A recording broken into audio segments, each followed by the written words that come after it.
be live here.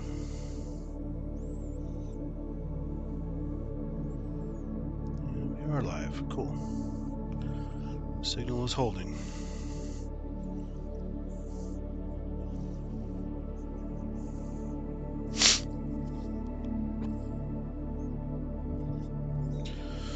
Hey everybody.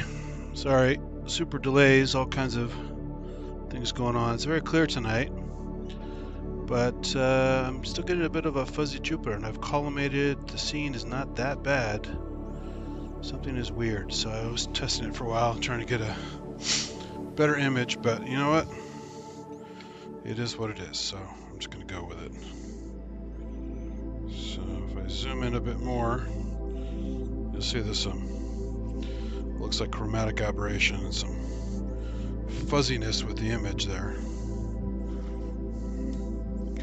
Not exactly sure what's going on there, but you can see it, and you can see some details there.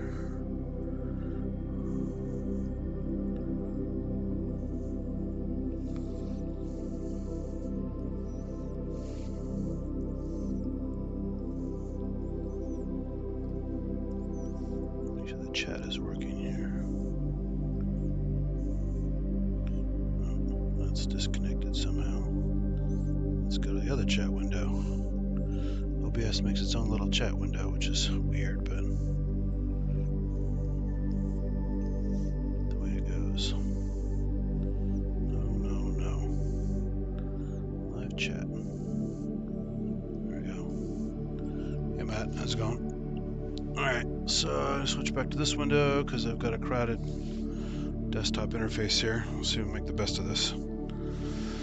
So I don't want to linger on Jupiter since I've done it a bunch of times already, but I did want to get a quick look at it since it just recently hit opposition, meaning it's opposite the sun in our sky. So it's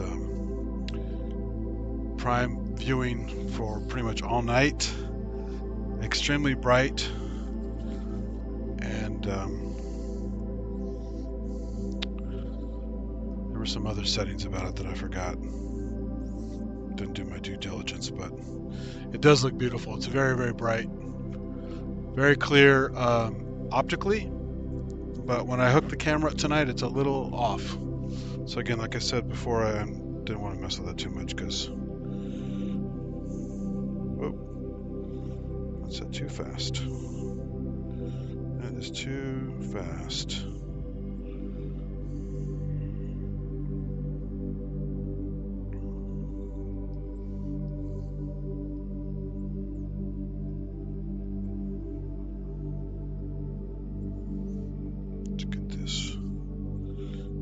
Placed in the scene. You can see stellarium in the background. My target's actually off. I'm actually tracking the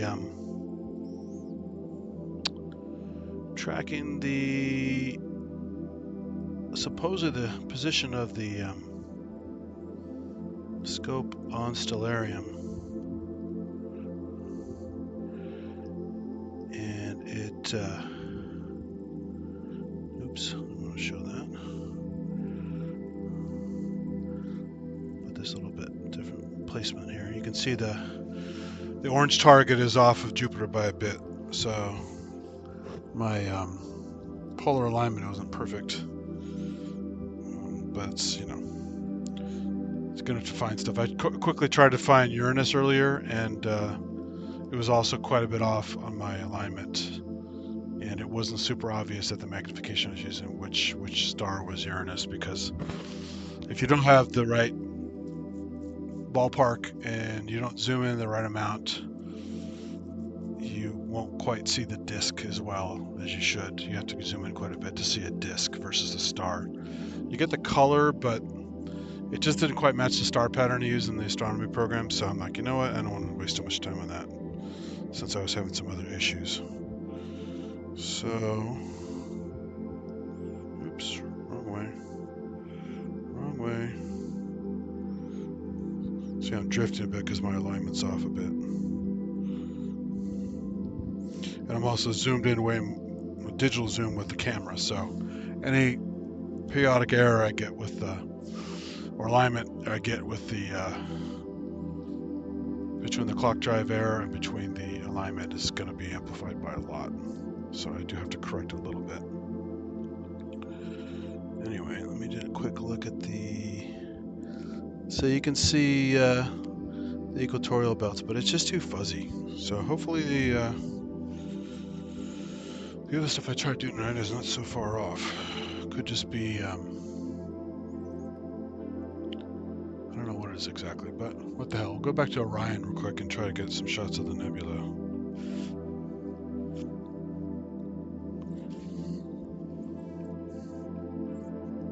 So let's go.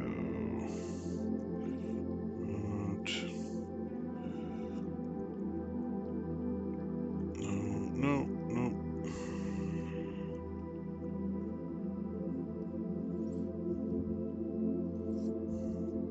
Let's go deep sky. And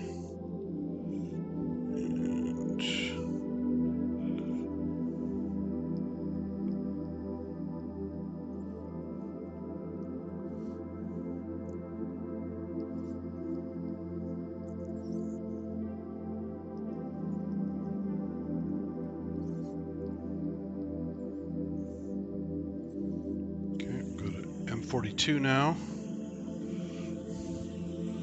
Hopefully my cables don't get tangled here. It's doing a flip right now, so it's slewing over to the other side. And there's something. There we go. Don't want to tangle that.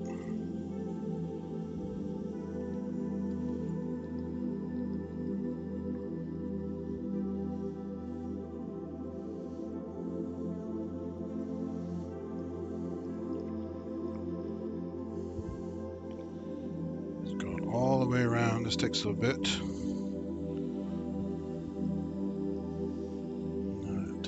Move this out of the way so I can see the damn chat. Come on. Why is this thing acting weird? This touchpad is acting funky. I have to use that dumb stick on this laptop. Like I said, I'm having all kinds of issues tonight. Computer problems.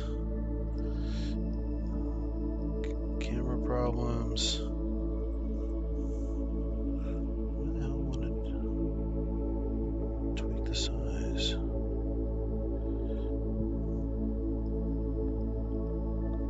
That's weird. Alright, so I'm going to go this way.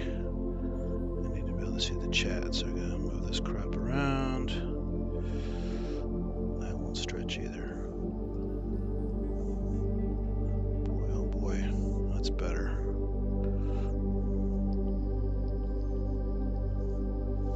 Okay.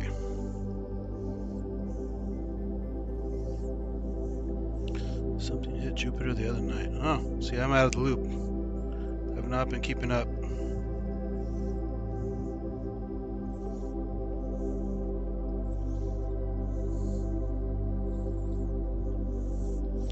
So, synchrotron is going. Having some crazy issues tonight, but I will persevere. It's been nice and clear tonight. I don't want to mess it up with other nonsense. What is that? It's dark all of a sudden. That's weird. I think I have to fix my ISO settings here.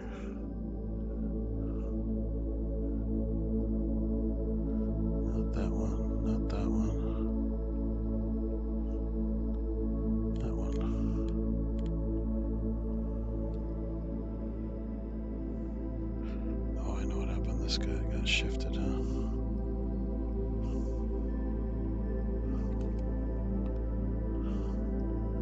No, that's right. Why is it so damn dark all of a sudden?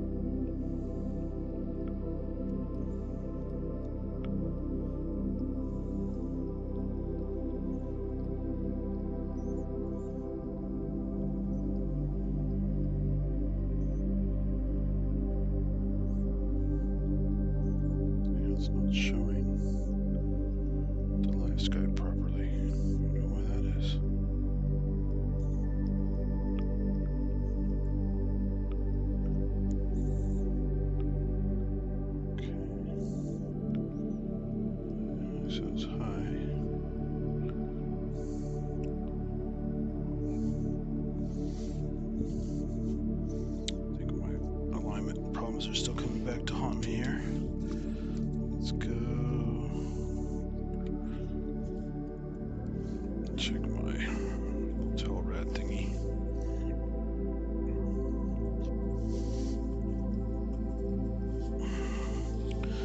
See how far we are from the actual object. Pardon me while I bang my microphone into everything. Oh yeah, it's off by quite a bit.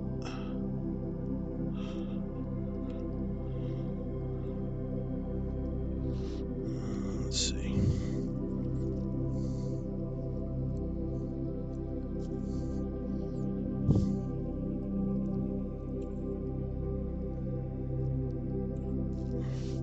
Okay, that's better.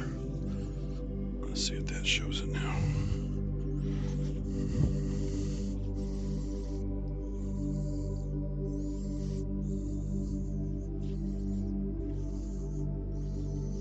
Still not seeing a lot of detail. I'm gonna have to crank this sucker up again.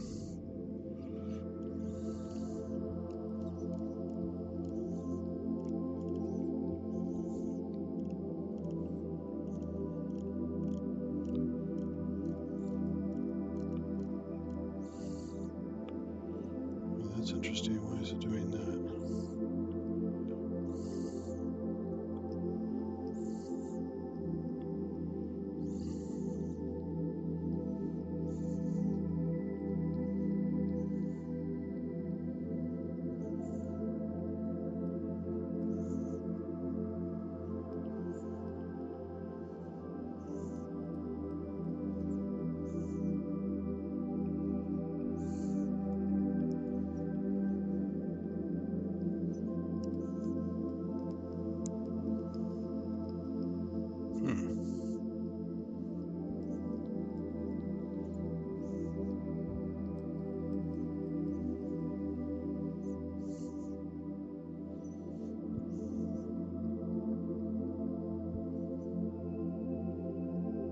There we go. Let me display switch. That works.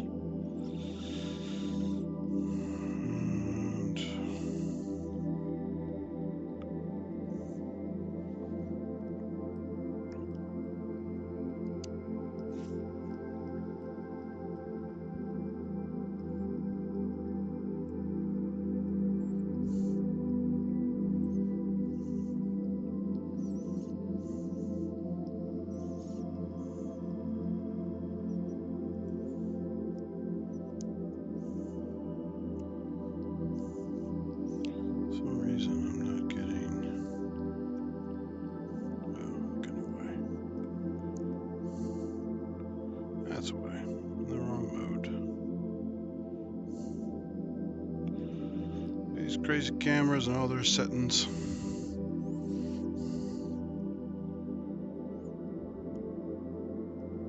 Okay, crank the ISO up.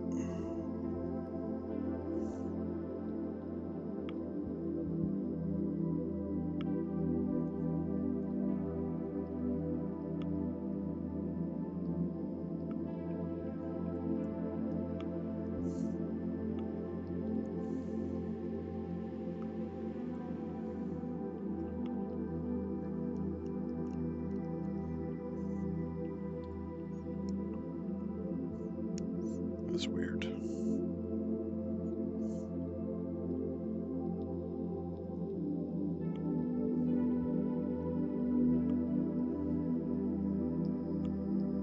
Why is it doing that? Stuck on some weird.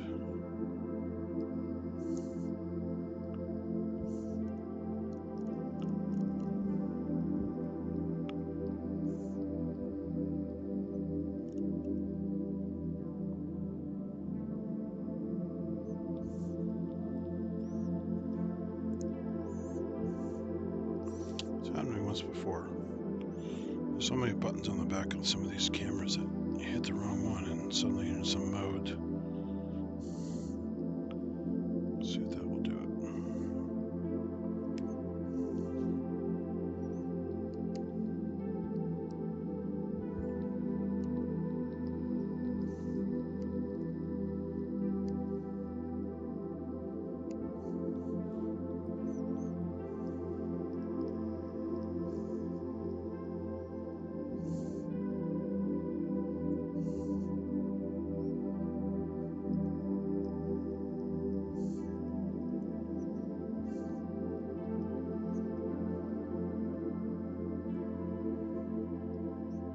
That is really bizarre. It's toggled off. Automatic display. Monitor only. I think it's automatic display. There we go. Sorry guys, this is incredibly boring. Troubleshooting this camera.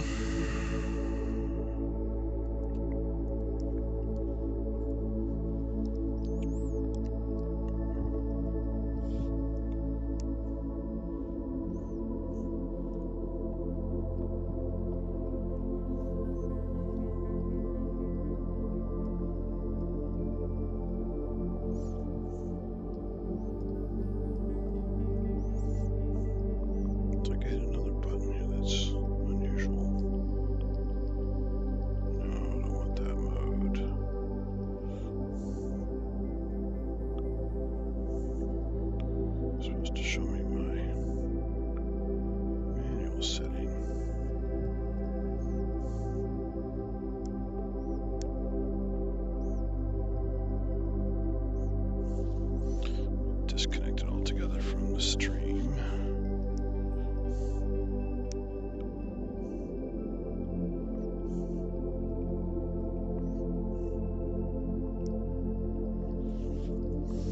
Let me try one little trick here. Sometimes it gets... You pop the battery and then put it back into a boring generic state here.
Some stars I can see now.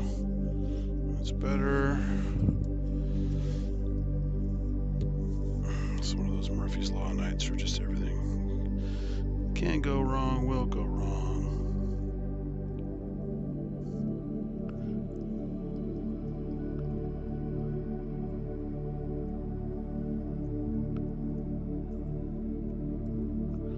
Alright, we're gonna go back to the go-to. For the offset. Oops, that's not supposed to hook on that.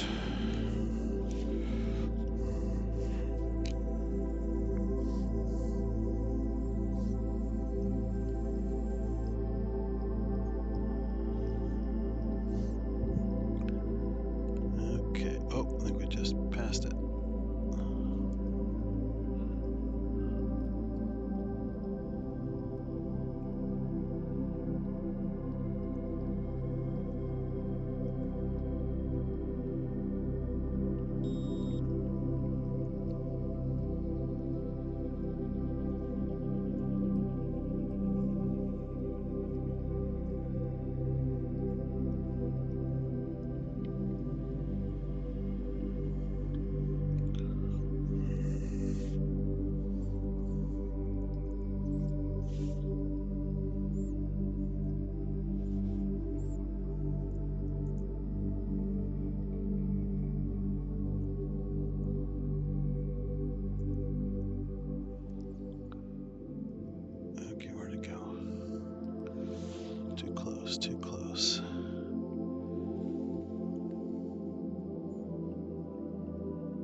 it showing on the stream?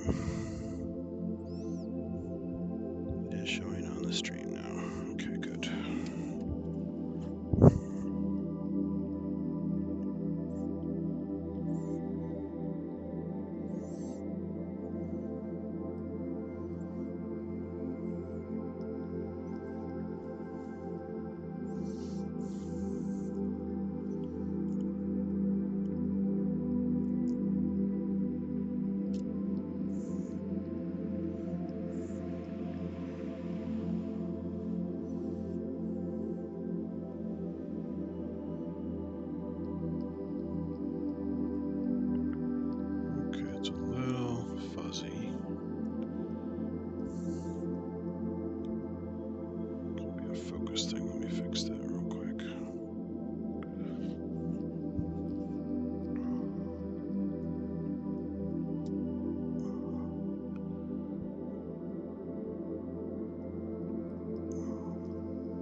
Exposure time down.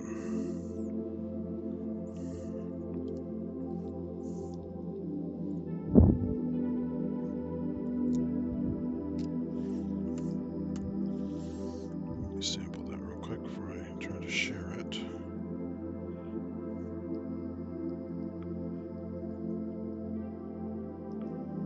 Hey.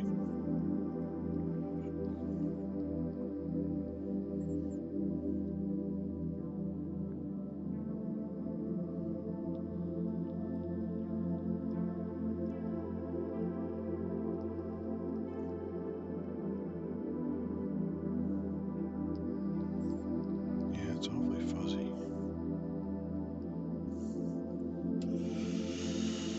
Let me check something else. Sorry again, guys. This is just one of those things.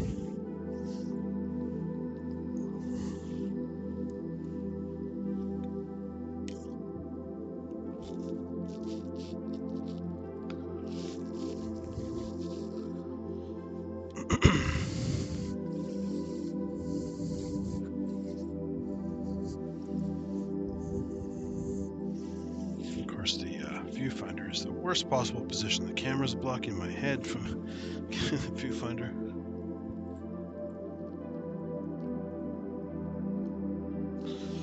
Yeah, it's not bad. It looks like it's kind of on target. Let's try.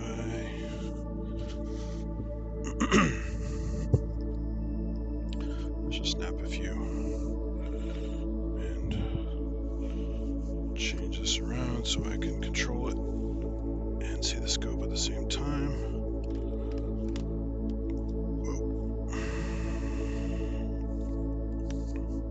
I'm going to go ahead and disconnect this live view cable since it's not really working well anyway. Nobody cares about that.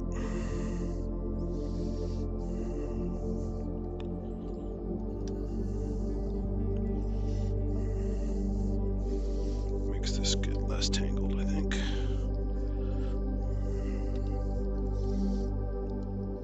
Okay. That's a little better. Now I can see the camera and I can see the computer.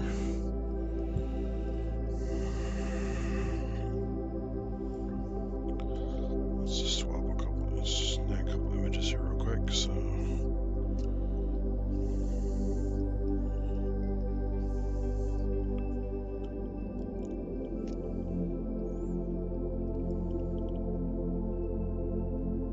Doing some quick bracketing exposures.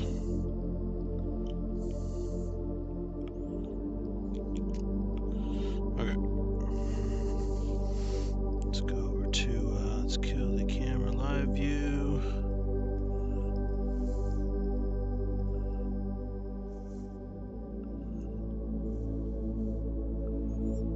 I'm gonna move this window over, I can't see it.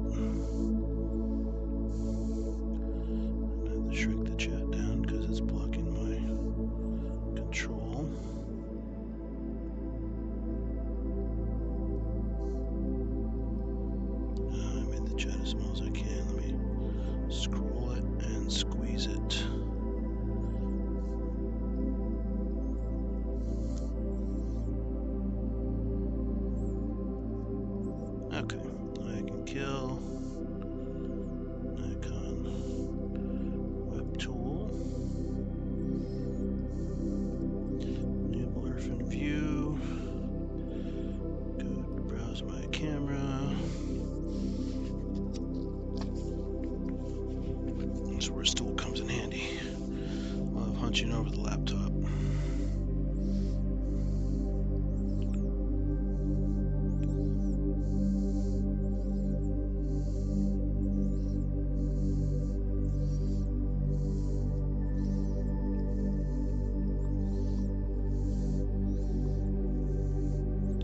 There's the camera directory.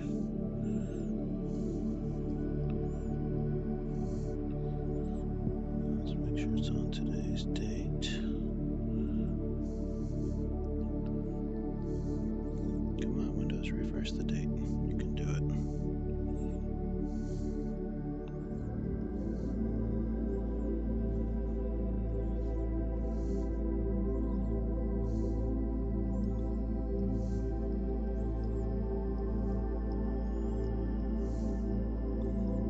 Here we go. Alright.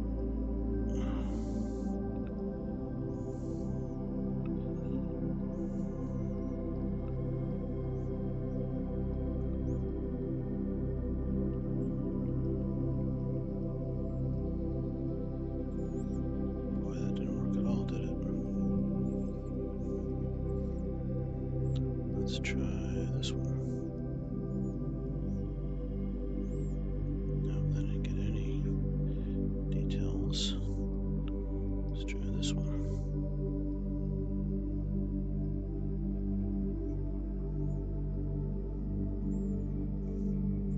I made these so short you can't see any nebulosity in here.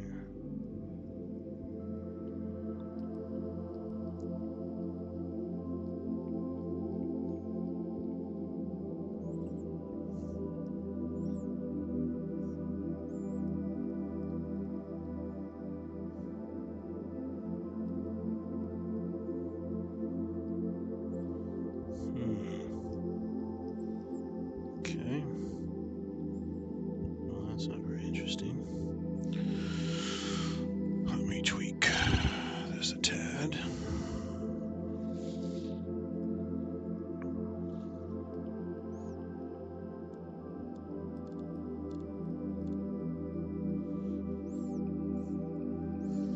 Take a longer shot here.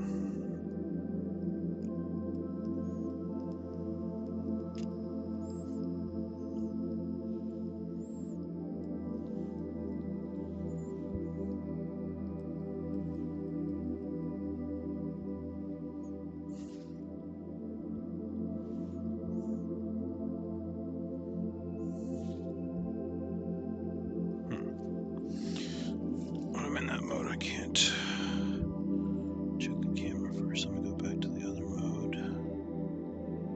Let's kill.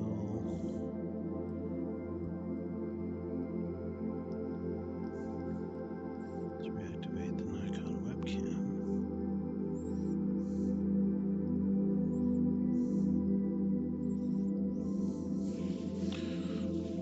And then I can go back and do a live view here.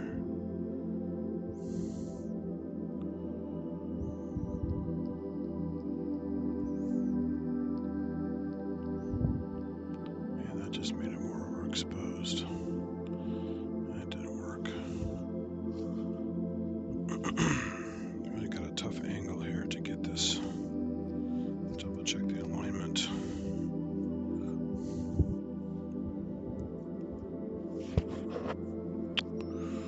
Let's go to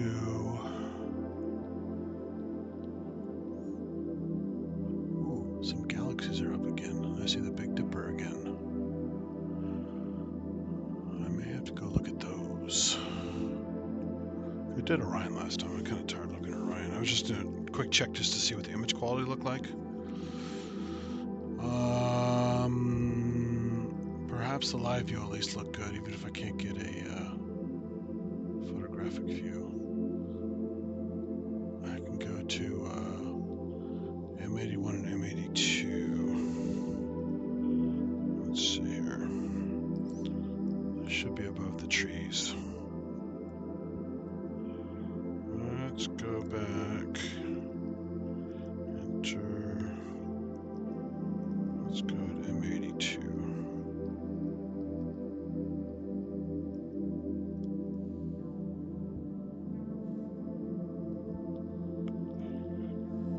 Go to.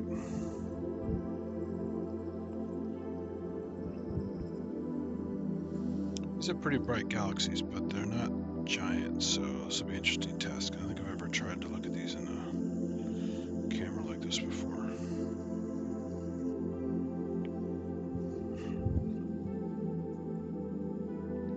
Why is this tangled? Oh, this stupid cable I'm not using is tangled, that's why. Let's get this out of the way. It's trying to look like a modular system here, too many cables everywhere. Okay, that's better. Okay. Just to show you where I'm looking on the map, even though I took the crosshair off, you'll still be able to see what I'm trying to find here. Let's click on the back here. Let's deselect that. Let's zoom out. So Jupiter's in Cetus the whale right there. I'm going to cruise over here to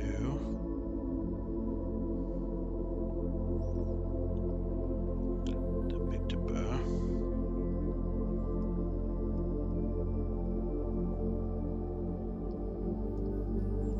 See, the orange crosshair is still there from when I disconnected it. Okay, let's go north. There's the Big Dipper there. So I have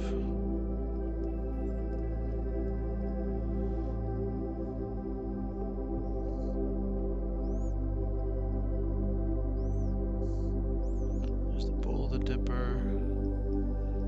M81, M82 should be these two guys here. That's M82. Also called the cigar galaxy. It's just a regular galaxy. It's like a fuzzy line. And then the M81 next to it is a slightly edge-on spiral. Also called Boda's galaxy. Originally called Boda's Nebula because back then they didn't know it was a galaxy. They thought it was in their own galaxy. So I think M81 is easier to find. It's a little brighter. So say the magnitude here, 6.9. And this is, yeah, 8. So let's go to M81, it's brighter.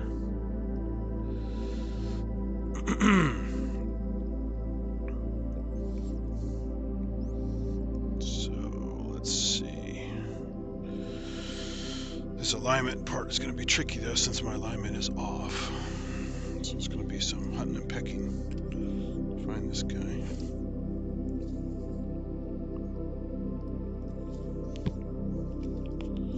I have to crank this way up. High ISO. Short to long exposure. Oops. ISO, let's crank it way the hell up.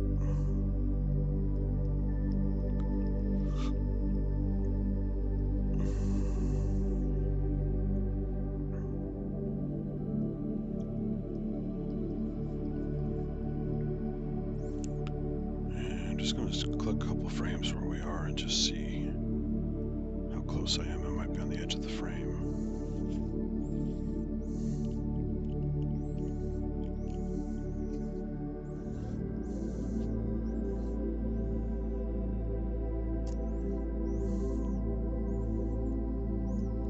Just to make sure this is a 6-second exposure. I'm going to give it a 10-second exposure. Very high ISO.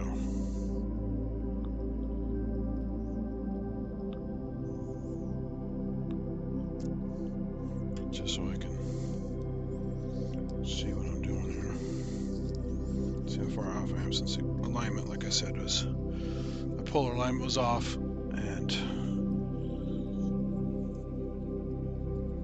my animation should have been accurate, but I'm still getting some slightly fuzzy images, so we shall see. Let's go back to background here.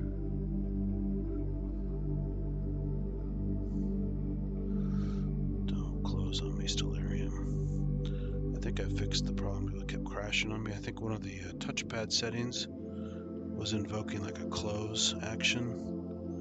One of those stupid fancy settings people put on their touchpads. I hate all that stuff. So I think I fixed it, but we'll find out.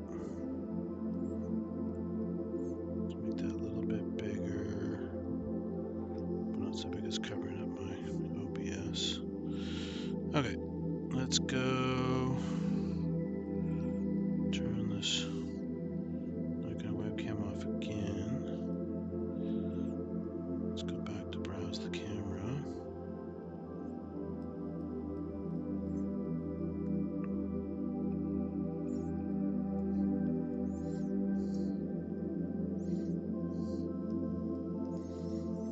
Wait for the list to refresh. Sorry I'm missing a bunch of the chat here, just messing with my technical difficulties.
So let's go back to activate the Nikon webcam.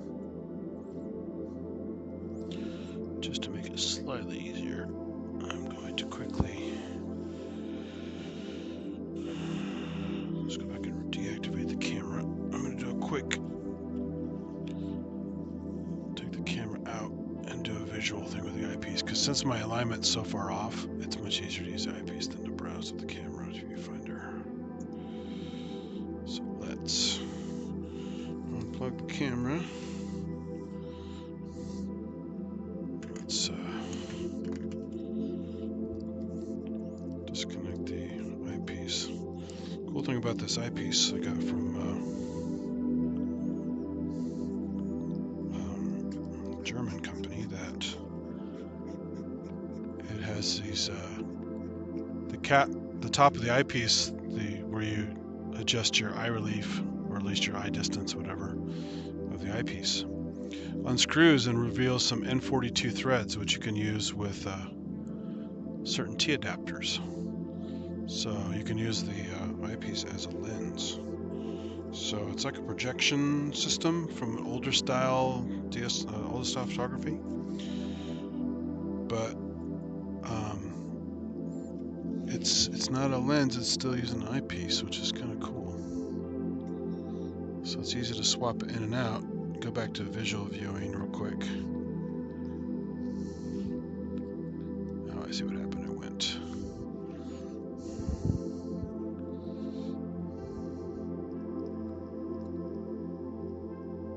Okay.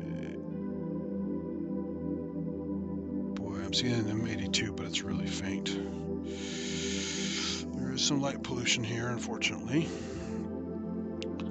So you can on a low power, you can get M81, M82 on the same field of view. So let me just browse quickly for M81.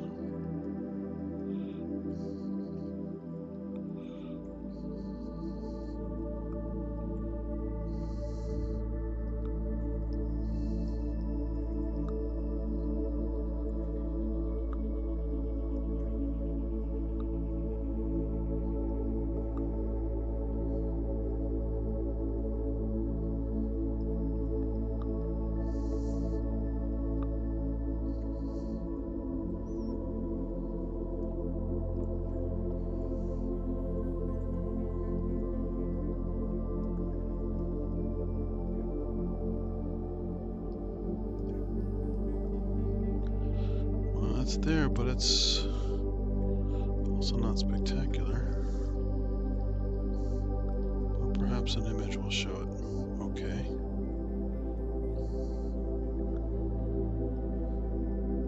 Some of you guys on the stream, you guys have done some astronomy, it seems. So you guys would know. Looking at this, you go, oh yeah, there it is. But at a typical star party where you get a lot of novices or absolute beginners, they would just go, I don't see anything. Or they'd see what they might perceive as like a smudge on the lens or like an imperfection. But no, that's what galaxies often look like with your eye, especially at low power. So, alright. It's pretty much centered.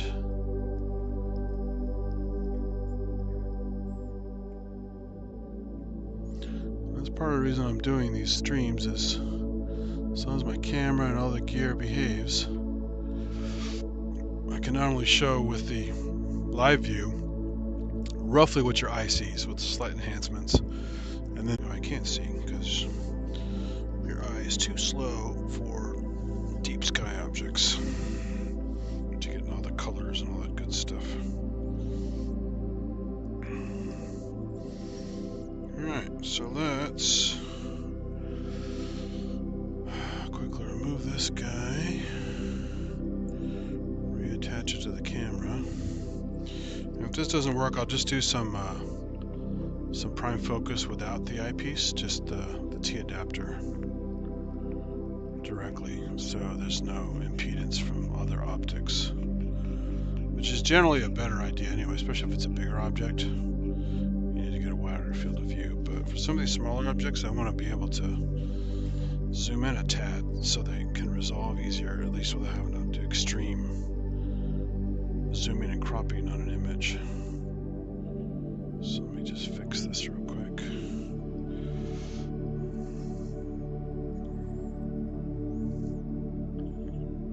Fix this guy so it's not zoomed in at all. Make sure it's zoomed out all the way so I get the best view.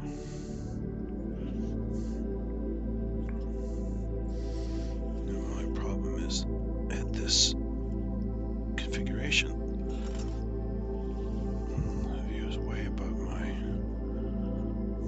telescope's normally pretty short, but with the tube extenders and this angle I'm at, I almost need a ladder to get to the viewfinder just right. So I might have to do a few quick guess shots just to see if I'm close.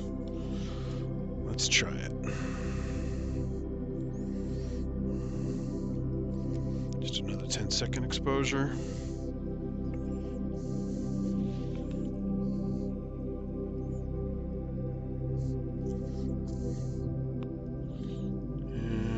Let's go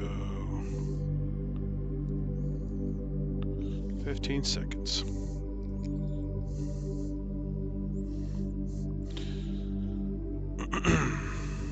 Problem is when I change from the camera to the eyepiece view only back to the camera with the eyepiece view, the focus changed, so this might all be totally out of focus, but at least it'll give me a rough idea if I'm at least framed correctly here. I can correct that. Alright, let's plug the camera back in.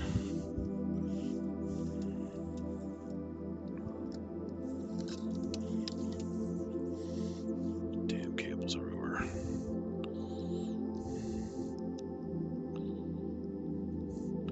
I need to get a better hanger for this control box too. They give kind of a hokey hanging system for this, and it doesn't quite hook onto the tripod very well. Okay, so we're back to need a quick check on my phone battery since I'm tethering. Oh yeah, it's doing pretty well. It's staying warm in my pocket, so the battery's not getting cold, which is good. That would definitely kill the battery life. Alright, let's go back to activate this guy. Oh wait, no, we don't activate that. We're going to go back to browse the card.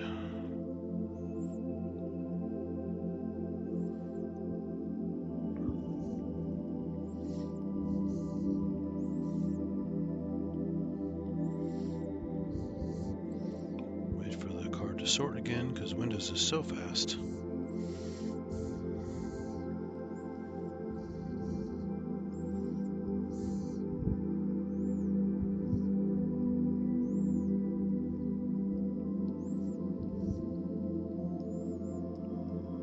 Okay, so it's out of focus,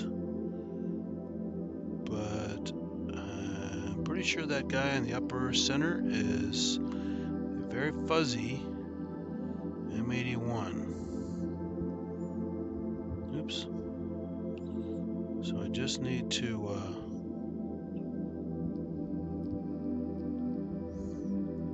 I don't know what that ring thing in there. Might be some weird lens artifact tonight. But yeah, that's the fuzzy galaxy in the middle there, overexposed. That just above center, and around 12 o'clock. So now I have to fix the focus, and I'm at a weird angle. This is going to be tricky. I'm going to have to find. Let's see if I can zoom in and find a bright star nearby to focus on.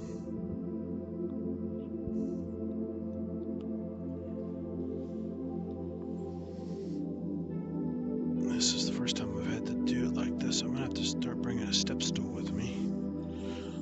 Normally that's not a problem at all since I'm not a short person, but that's a tricky one.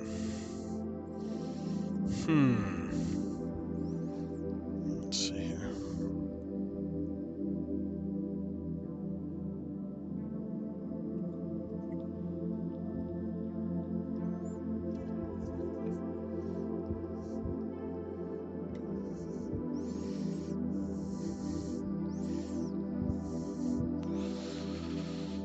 Let's zoom out a bit. That was pretty easy to find. Let me quickly go to a thing I can focus on.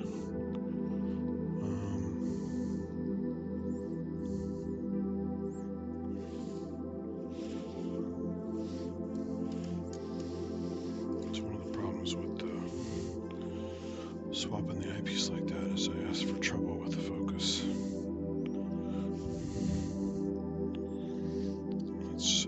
Let me go one of the ball stars real quick with my little tow rad.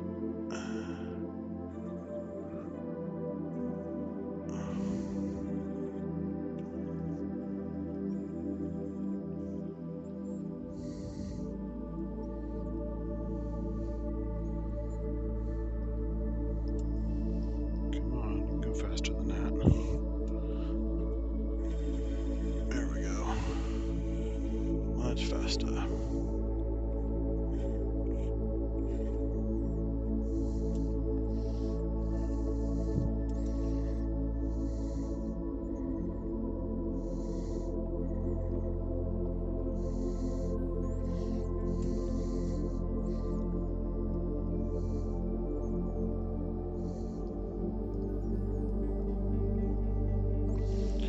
It's in there now, hopefully.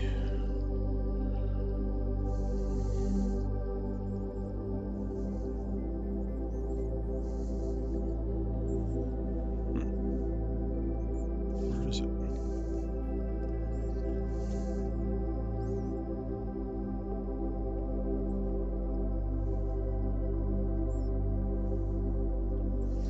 Might be so far to focus I can't even get. Oh, there we go. I got something almost.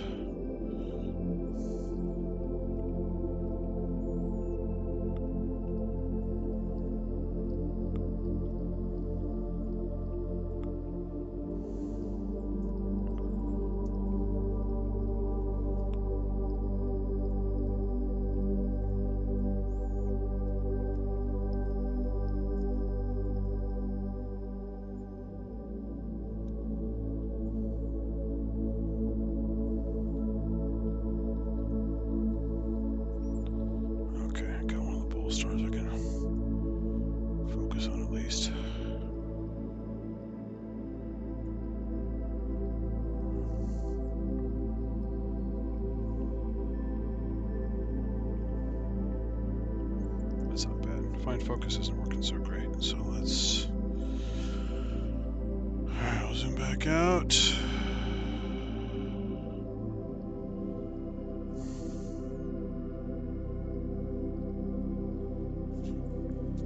And let us go back to M82.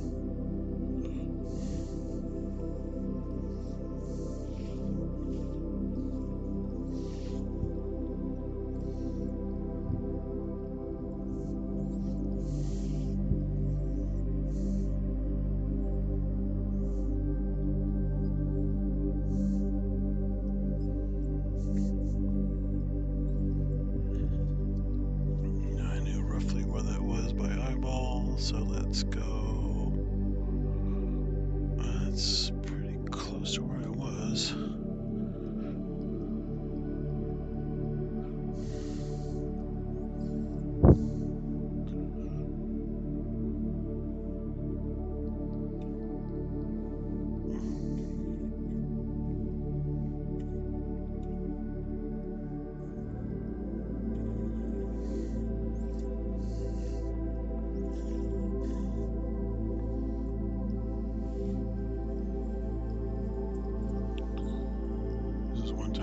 To have a nice, instead of just a tow rod, a nice large finder scope. As long as the seeing conditions are good enough, you can pick out some of these brighter objects as at least fuzzy stars without having to mess with the camera attached to it. Let's let this reset.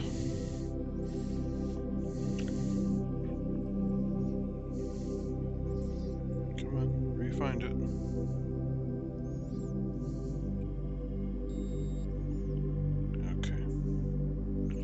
Let's take another couple shots and see how close we are.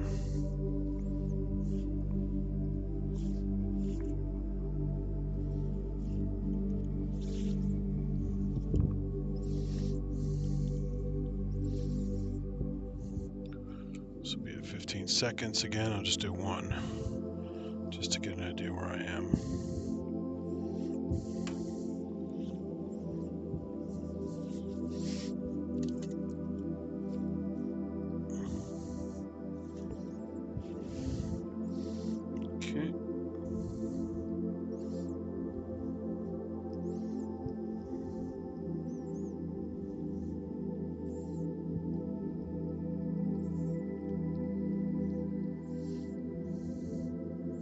That's from before, that's not it.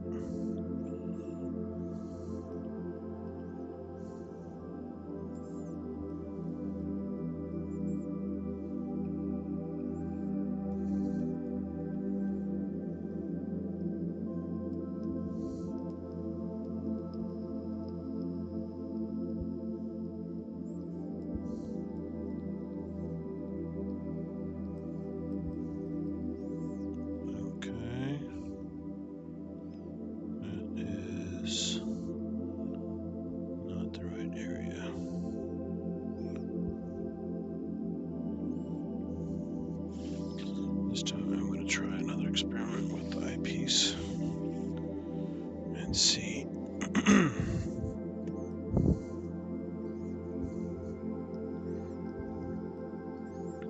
I can just tweak it without changing the focus.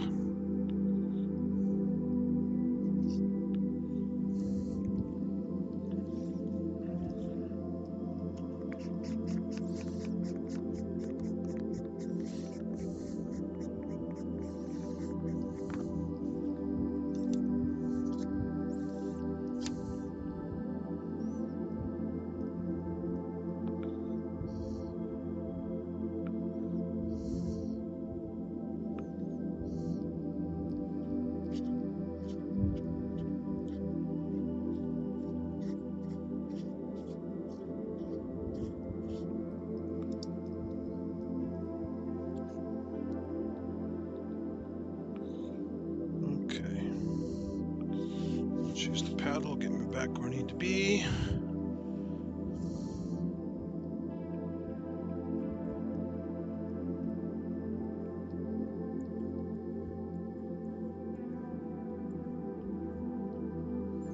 There's the cigar.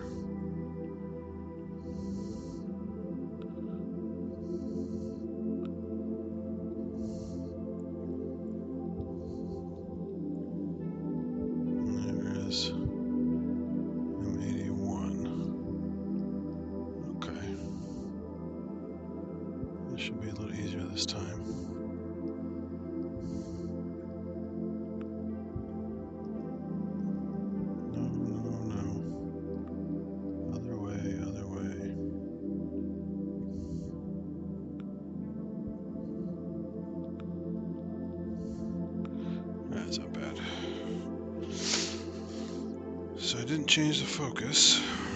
Just gonna put the eyepiece back on.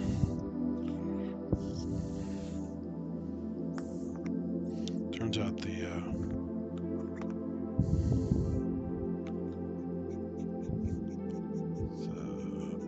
eyepiece setting that I had and the camera are confocal, pretty much. I thought they were going to be off, but they're pretty good, so fingers crossed here. Let's put it back in. Not changing the... Come on, get in the damn...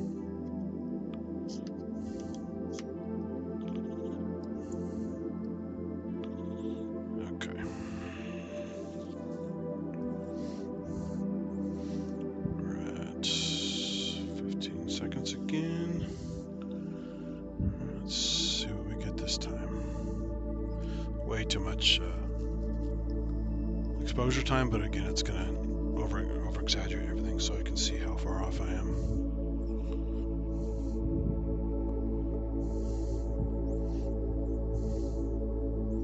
It's funny, I haven't done this for about a month, I think, or maybe at least several weeks at least, and constellations have already shifted a whole bunch.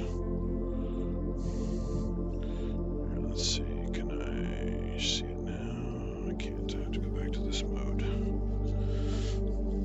So with one exposure, let's just see what we got. See, Orion's already quite high, and it's not even that late compared to before. I used to, when I first started doing these streams a few months ago, Orion was just coming up near sunrise. So it changes a lot.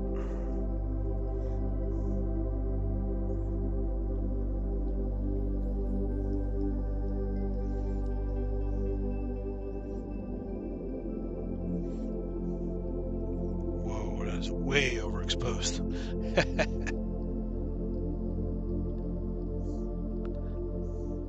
Whoa, now it's going through some auto mode. What are you doing? Come on. Oh, I see what happened. Yeah, that's real bad. Let's go fix that.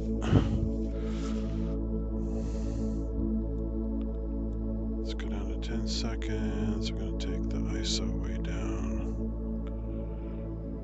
Okay, that should be a little bit better.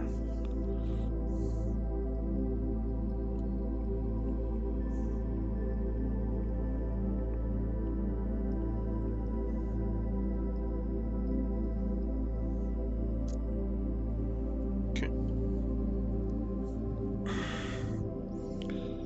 Let's go back and reverse this.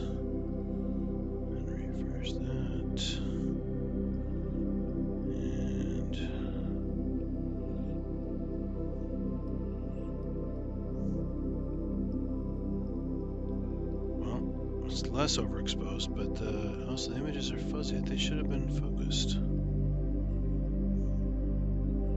Alright, well, let me get the exposure figured out first, and then I'll fix the focus. I thought it would need to be much more push than that, but it doesn't. Let's go down to 10,000 ISO. To 5 seconds.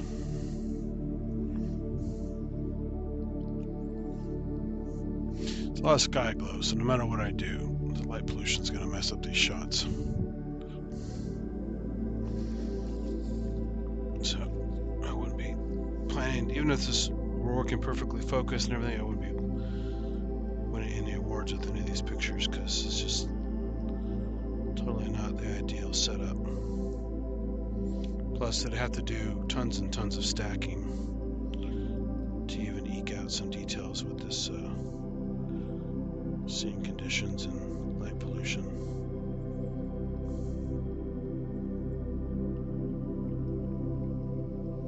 Okay, that's a little bit better. Just got to fix the focus.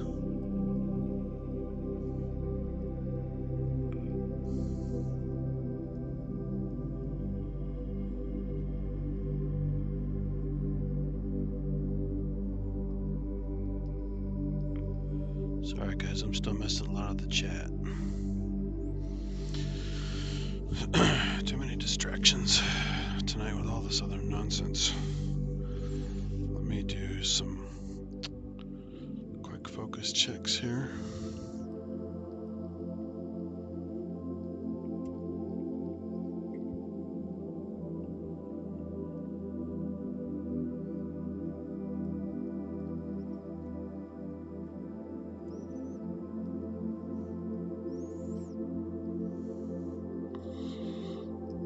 So funny, I have a couple hot pixels in my viewfinder. I keep thinking they're stars, but they're not. So they look nicely focused, but they're just hot pixels. So I'm trying to find some good.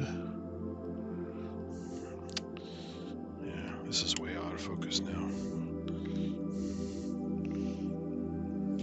There aren't enough good stars nearby these galaxies to get a good focus in the viewfinder, so I'll just have to guess. Let's try this one and see how this works. Now I went from ISO exposure bracketing to focus bracketing.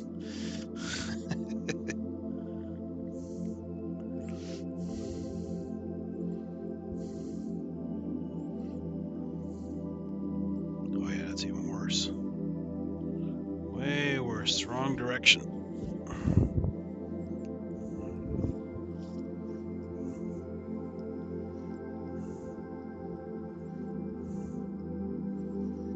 Try this again, let's see.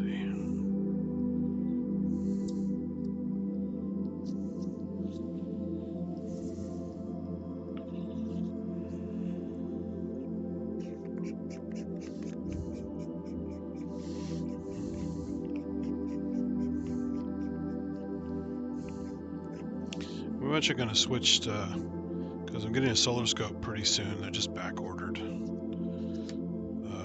once I do that, I need to get a specialized monochrome camera for those so the H alpha looks better.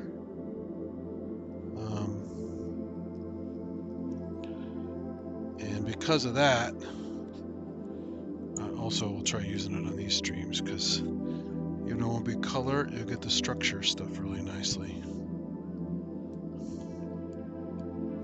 So you can push it to get the exposure. You just can skip some of the color. And because it's not monkeying around so much with all these details, it's going to be much better. Okay, so this tracking's working pretty well. M82 only shifted a little bit. Or sorry, M81. So let me just get my exposure deal figured out with this guy.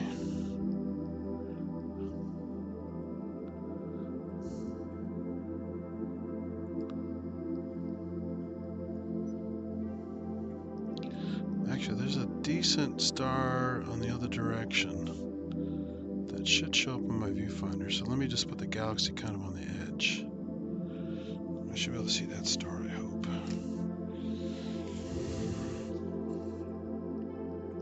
Let's fix this here. This tricky thing about some of this stuff, if you are relying on stars either as a guide star or as a focusing star in this case, if you don't have a lot of options in your area for the field of view, it can be a real nightmare. And even worse in the old days of film, because at least this is instant gratification. I could spend hours and hours doing all kinds of film shots and realizing you're not getting anything at all, and you spend a bunch of money on it. It would be very, very frustrating in the old days.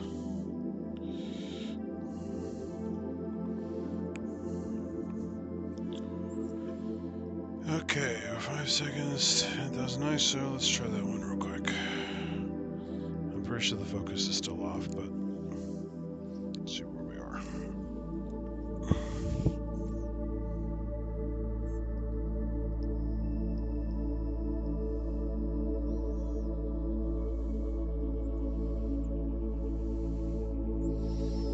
Let's go back to browse the folder.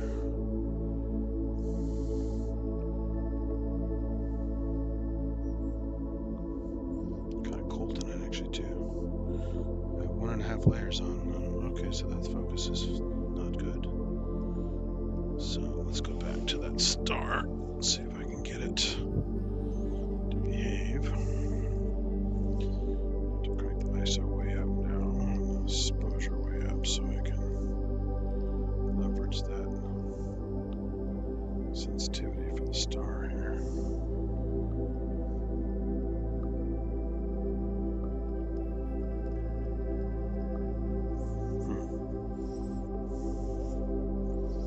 Still a bit off.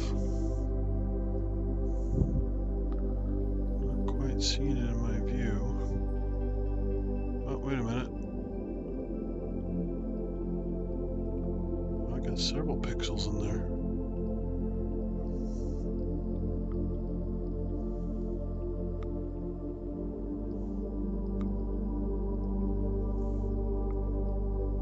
Damn. Not finding any good stars.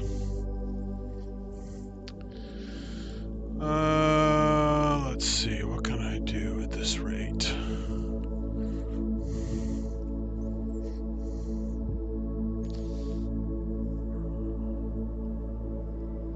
Okay.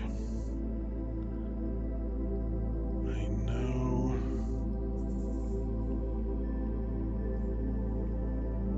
Alright, I got an idea. Let's go back to, let's find a nearby star that's not so bad. Or I could go for an object closer to a bright star like the Owl Nebula. Maybe I'll try that. Let's do M94.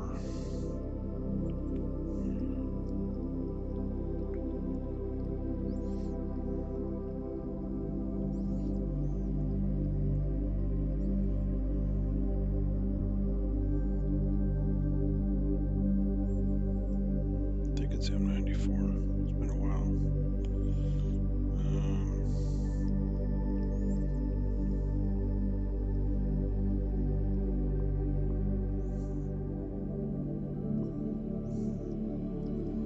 Doesn't come up as Owl. Maybe they don't have all the common names in here.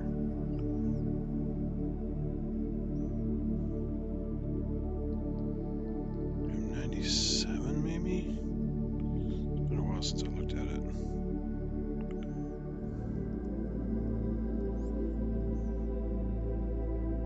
There you go, M97 Owl Nebula.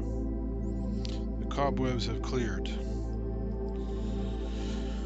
Let's do a quick go-to there. And it's right near one of the bowl stars, so I can quickly pivot over there and find my way back to it pretty easily. Compared to the M81, M82 are more toward the head of Ursa Major versus the body, which is the bowl stars. So it's kind of hard to jump around. But the Owl is just off the one of the upper bowl stars that points at Polaris. So that's pretty easy to find, I think. Let's take it up here and focus.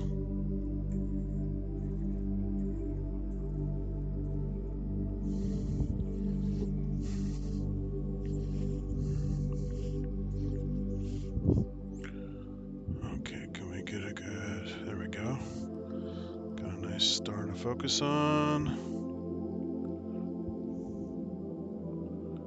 Pretty decent focus, not perfect, but pretty good. My fine focus isn't working. I gotta take my Crayford focuser apart and retweak it.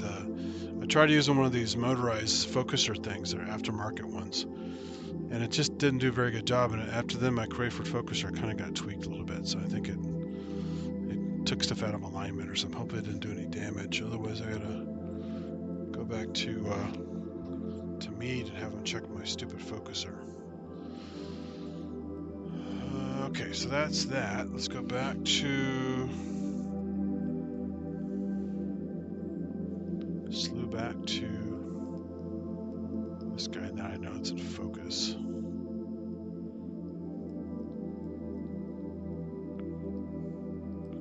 Let's take a quick test shot.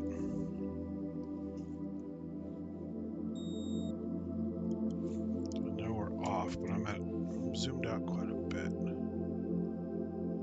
So I should be able to at least get a piece of it with the wide field I've got here.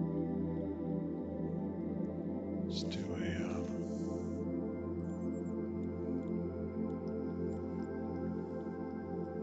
this is much fainter than I think this is an 8 magnitude. So let's do 8 seconds. Crank the ISO way down. It's too high. It's about 20,000 ISO. 8 seconds. Let's give that a shot.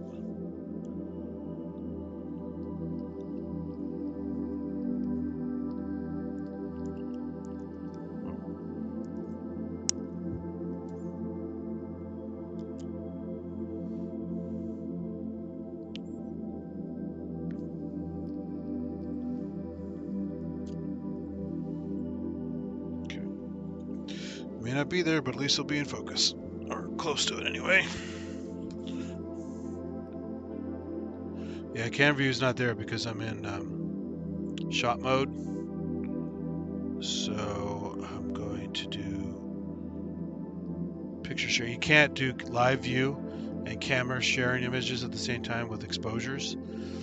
The way Windows reads the Nikon as a web camera, you have to be in web camera mode, which blocks reading the card inside the camera. So when I take these time exposures, they have to write to the card. So there's kind of juggling you have to do where if you're going to do live view, then you have to go into OBS and turn off the webcam activation button. Go browse the thing. It takes a few more steps than if I just leave the camera off briefly, take a few shots, and then just bring up the card browser. If you watch my earlier streams, you'll see what I'm talking about. It takes me a few more steps and clicks to do that versus just having the camera off briefly before I present what I just took. So this is another image I just took.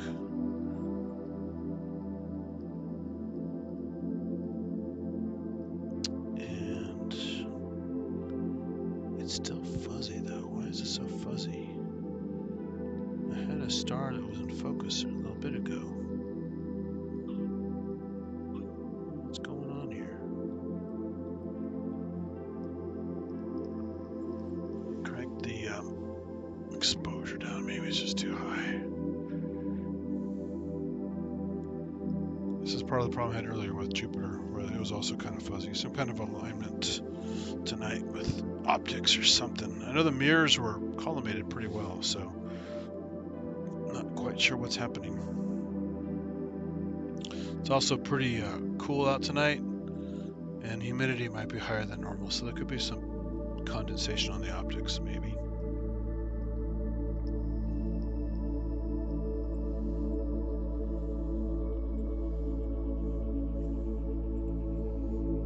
All right, let's go.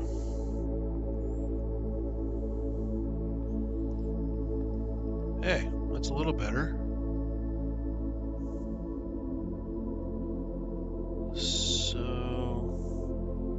That might be the owl overexposed in the middle there. See, it looks kind of like a ring and not a dot. So, still fuzzy, but owl nebula is basically a planetary nebula.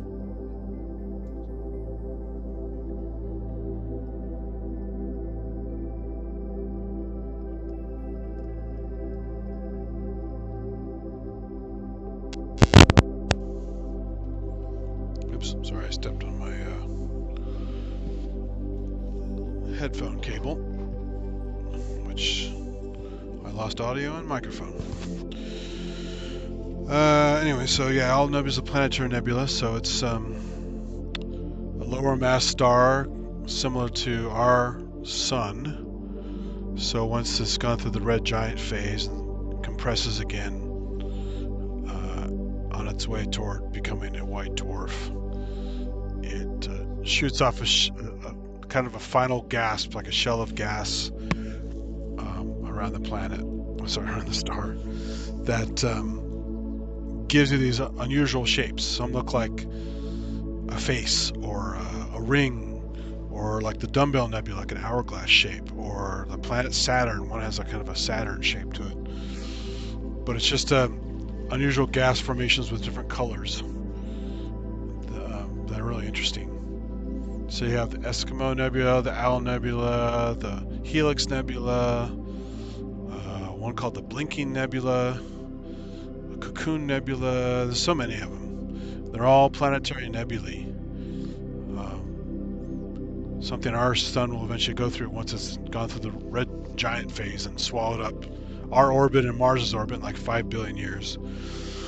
And then it will shrink down and eventually do this kind of a death throes. You know, I forgot what phase the star is in when it does that, but it's much later in its life. We're in a G-type star now, a G2. I think it's G2A is the sun right now. And if you look at the main sequence, it's kind of like a little past halfway on the main sequence. But anyway, so that's Planetary Nebula. So now, if I tweak this exposure a tad, since the focus is better, take it down to 4 seconds and see if that makes a difference. I think that's the owl that's out of focus in the middle there. It's slightly out of focus and slightly overexposed.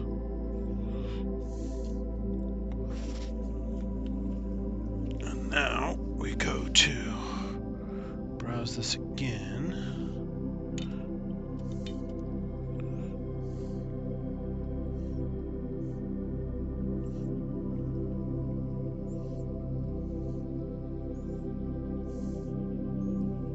Hey, much better. Look at that. Now if I zoom in on this, it's not great. Come on. Yeah. It still needs some focus. But you can see it's fuzzier than the other stars around it.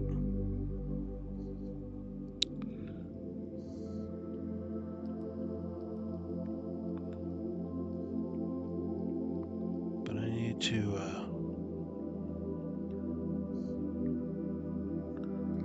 let's get that focus dialed in.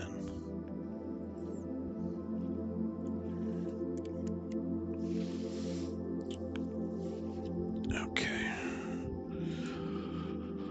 Can I get this focus better at this angle? I really do need a step stool or something. It's really obnoxious. The problem is when the tube gets really long like this, I could rearrange the tube and its the ring brackets to hold it onto the mount. But then if I adjust it for this, the next time I do something else, it's going to be off for that. So there's really no ideal thing other than just having the eyepiece going straight up. Because you never know where it's going to be based on the object you choose on that night. So it's the only way around it is to, because this tripod's already all the way down it can go.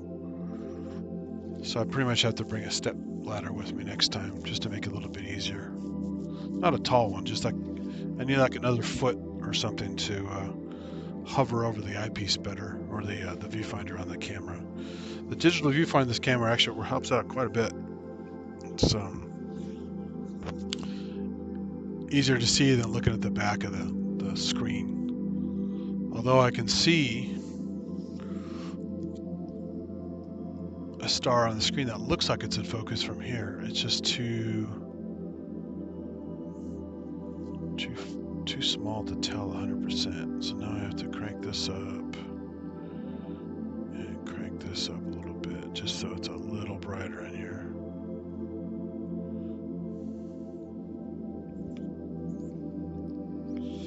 And let's see, maybe I can, there are some pegs on the stool. Maybe I can stand on the pegs a little bit without falling down here.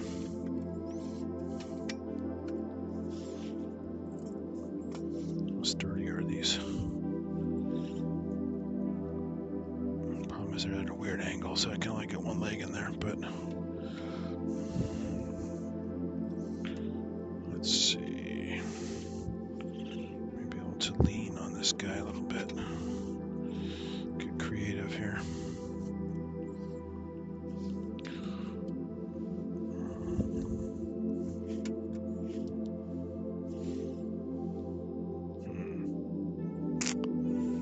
That's not working too well. Yeah, I really do need a step stool. These odd angles. Or I can just play the focus and do some bracketing a little bit. Let's do,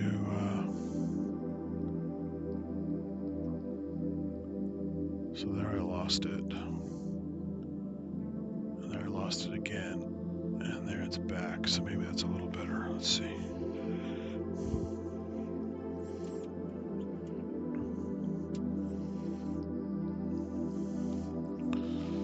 Turn this back down, that's too much exposure.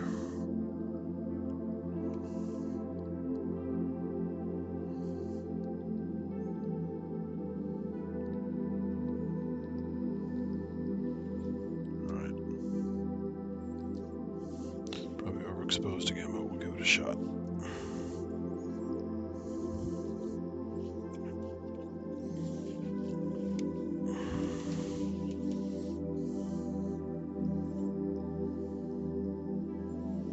Okay. Back here, back here.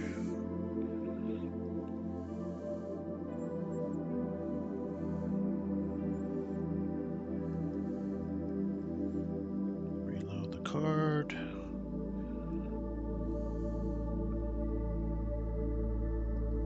Similar to what I had before.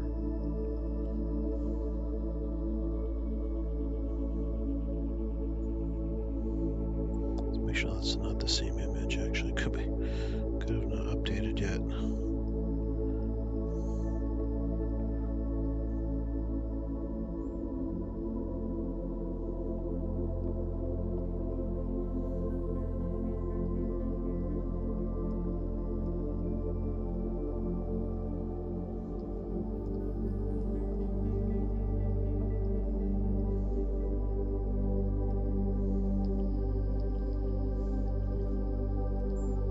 Interesting.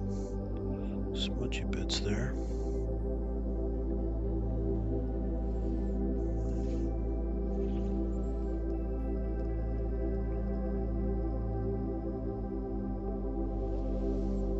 Let's try a couple more focus brackets and then move on, because this is getting annoying having to guess when I can't quite get a view at this angle. Let's turn this back up so I can see the star that's in the field.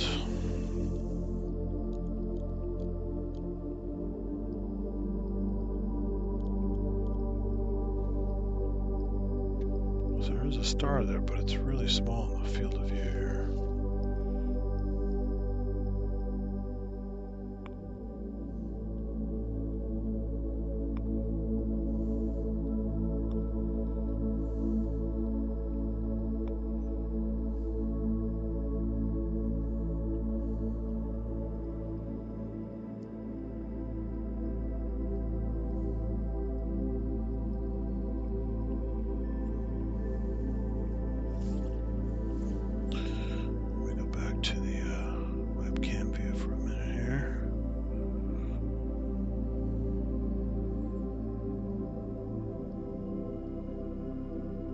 Activate.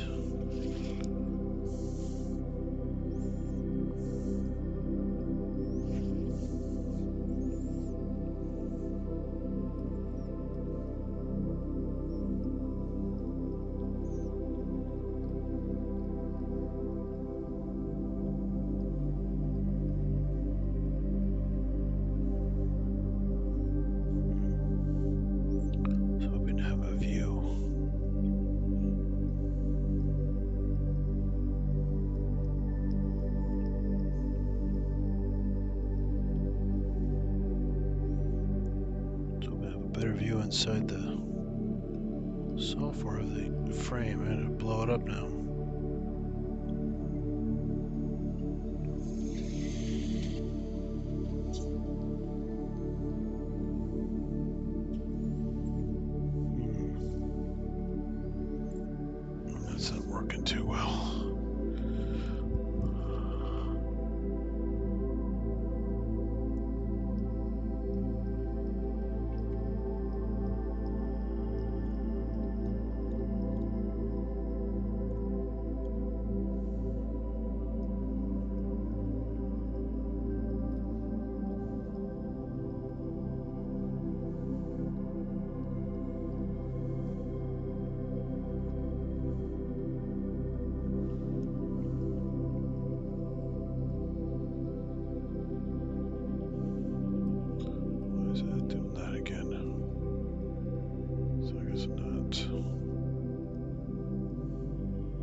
digital zoom that I want.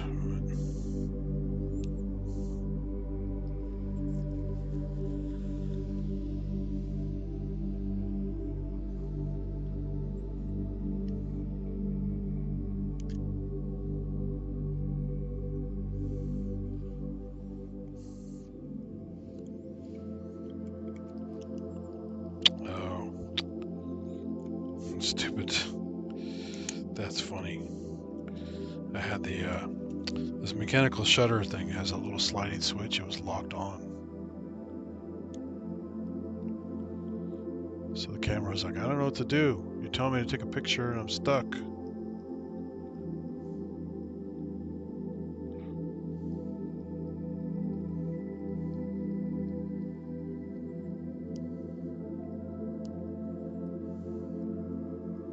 Okay.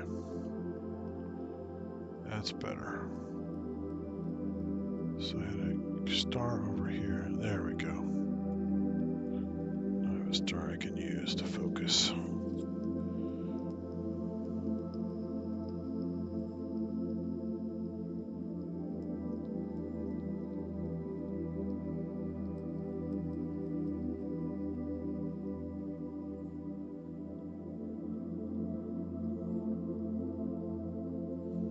Not getting the best pinpoint out of this guy. It's part of my problem tonight. Something's off. But you know what? That's good enough for this test. So let's go back out. Let's go back to, let's take you down to this guy again. Let's take the ISO weight down. Let's take off the live view again. Deactivate.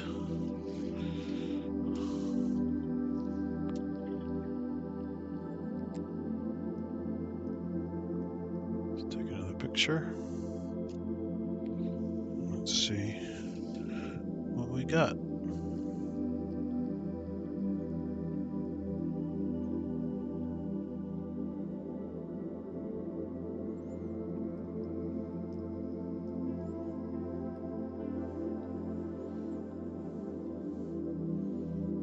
Just to refresh the list.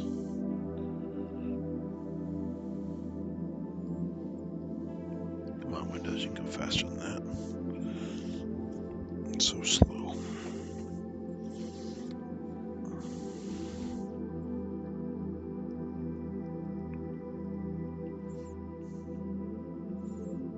Okay, that's better. That one star image is much better, even though it's not perfect. These are okay star images there. So if I zoom in here, oops.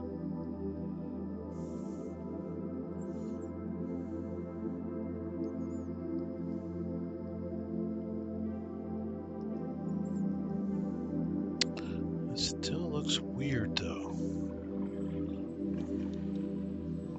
Still getting some artifacts on the, what's supposed to be the owl there.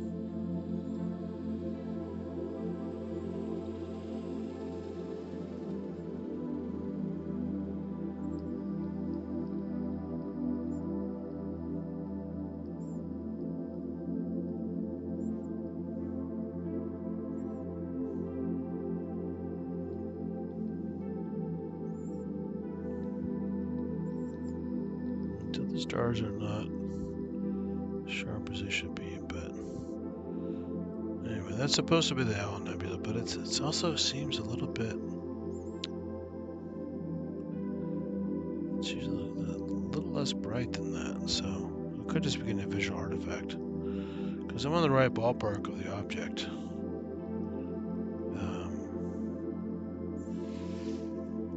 Let me just verify the Telluride setting here.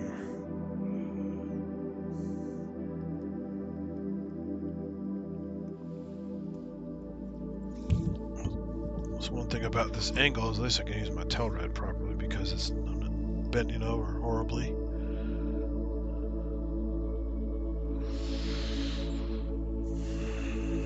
So if you look at the software here, let's go back to Stellarium as the guide.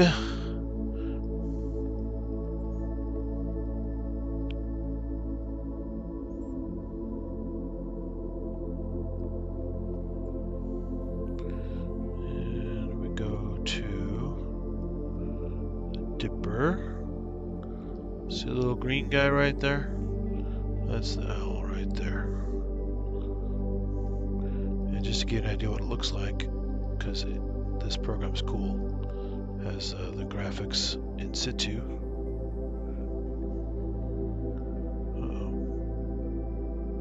Sitting there waiting. There we go. So the green, the planetary nebula always have this kind of a crosshair circle object.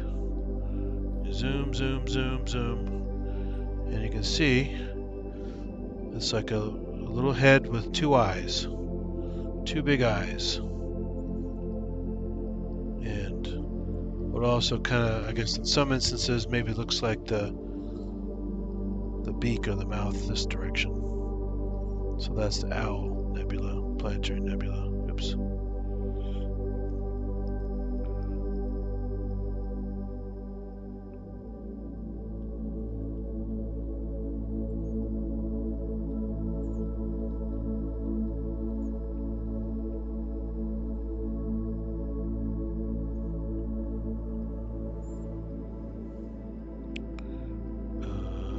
There's the galaxy here. Forgot about this one.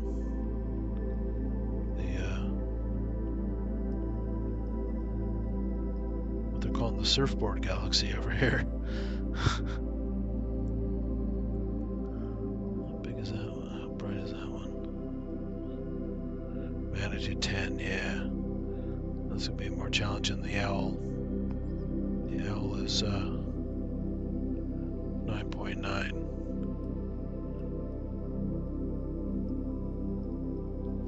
So there's a lot of cool stuff on the Big Dipper, you can see. There's the bowl.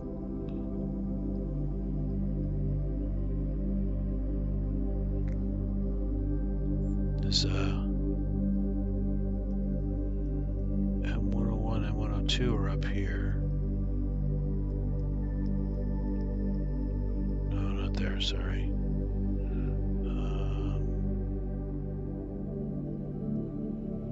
They're near the bowl, though.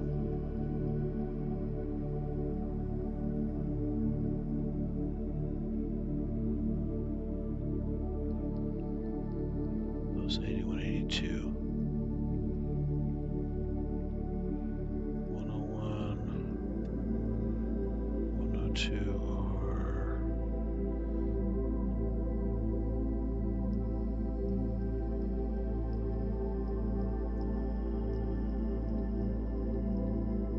Frankenstein Galaxy. Some funny names for some of these guys. Oh, they're over here. Yeah, sorry, they're off the handle. Which is not up yet. Oh wait, no, it did come up. The handle is the full dipper is now visible. These might be just on the trees. Let's try it real quick. I think I may have shown these before, but again, I don't know how they're going to photograph today with my weird problems. Let's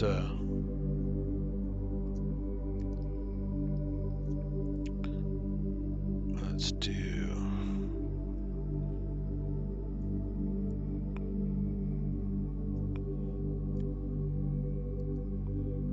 one, enter.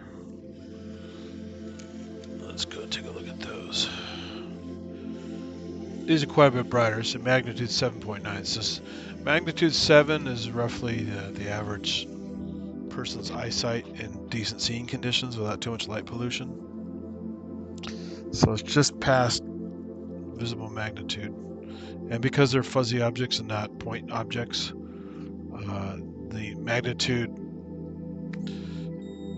your eyes perceive it a little bit differently, so it's not as, the contrast is not as much as a point object.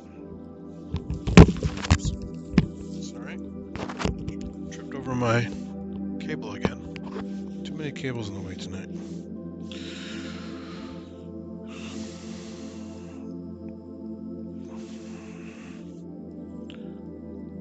Okay, let's see.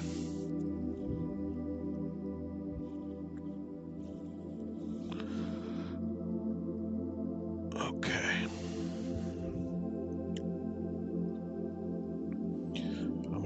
focus the same. Just snap off a shot in this area. See what I can see. M101, M102 can be in the same field of view if you have a wide enough eyepiece.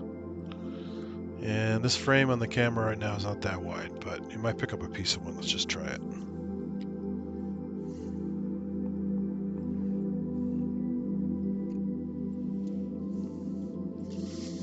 So,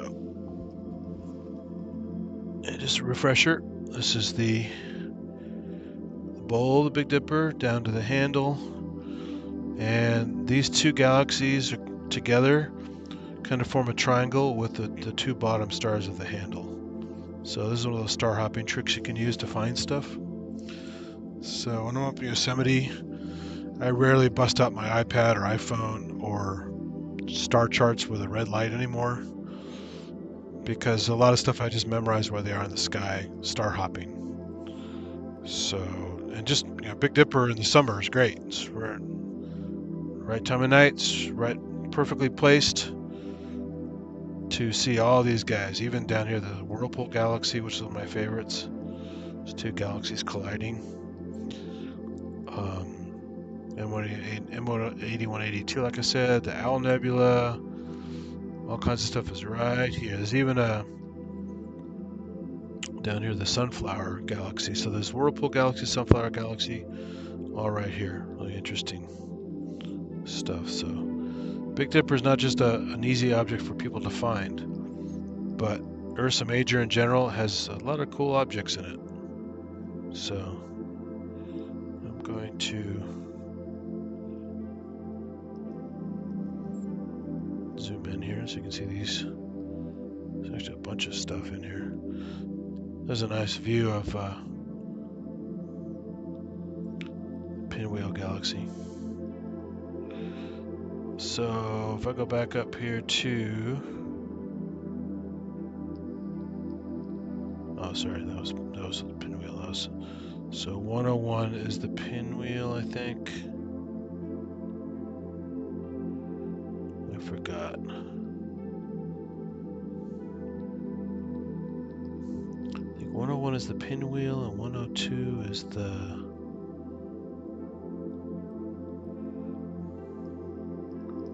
let me see here.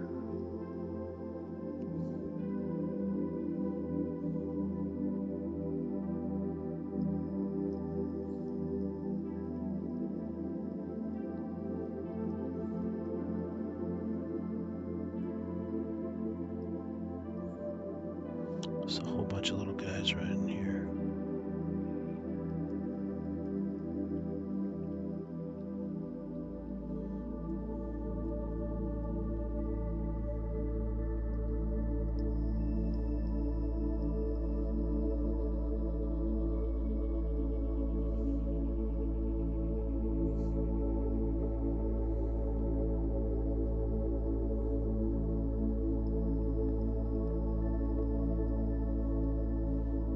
It's a nice little guy right there.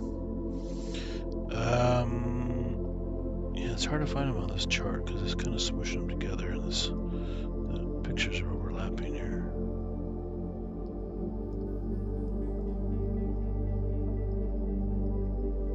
Let's see what's calling.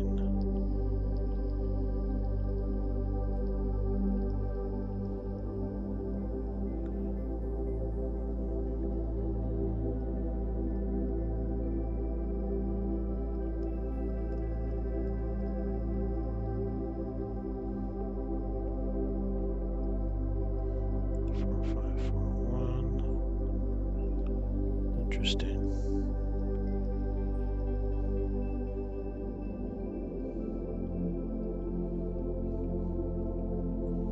It's getting very busy with all that stuff in the shot. Anyway, let's take, I took a picture. Let's see what we got.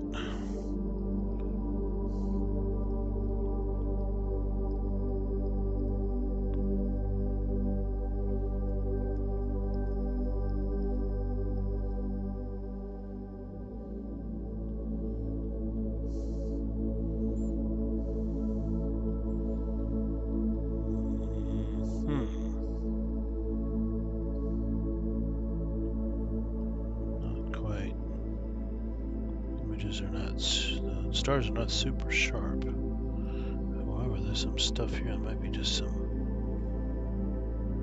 weird artifacts on the edge of the field there. Let's see if I can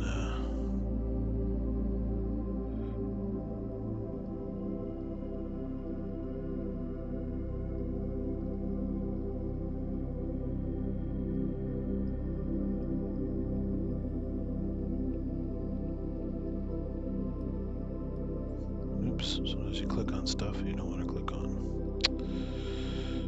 Take the text away. I gotta find a dead spot. There's a hotkey to remove that. I can't remember, so I just have to click on a dead spot to make it go away.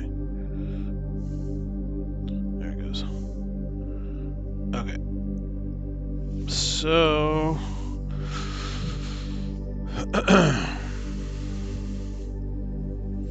should be right. I think it's slightly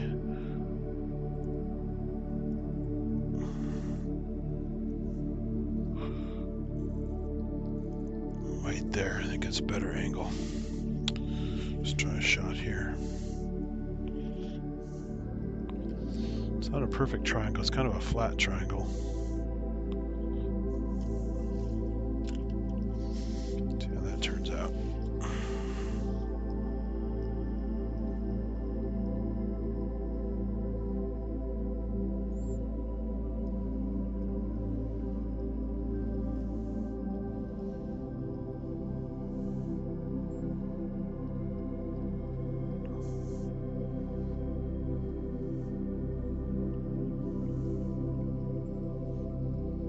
Some weird star stretching images there.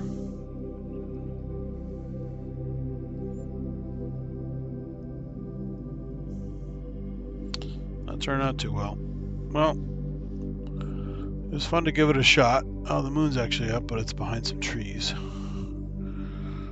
There's a cool thing. What does it say? The 8th, right?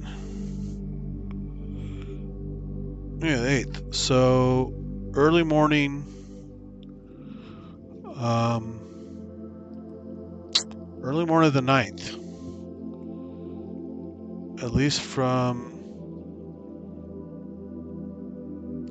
I think it's consistent across the northern latitudes, but at least from North America, early morning on the 9th, Venus and the moon will have a nice little conjunction in the morning. I think about 5 in the morning, something like that, is the closest approach or whatever. So if you've been watching the moon, you know, the moon is in the same place 15 minutes later every night as you watch it throughout the days. So this morning it was, from the chart I saw, it was, you know, a good distance away from Venus. But tomorrow morning, because technically it's the 8th right now, the 9th, early morning, it will be right next to Venus. So it might be worth getting up for if it's clear. If it's cloudy tonight, that probably won't bother. Or it's starting to get cloudy. But so far, if it's as clear as it is right now, it should be a nice morning thing worth getting up for and then going back to sleep. Nice little conjunction of Venus and is it still a crescent right now? Yeah, it's a crescent. It's a waning crescent moon. So, yeah, that should be interesting tomorrow if you guys are gonna jot it down.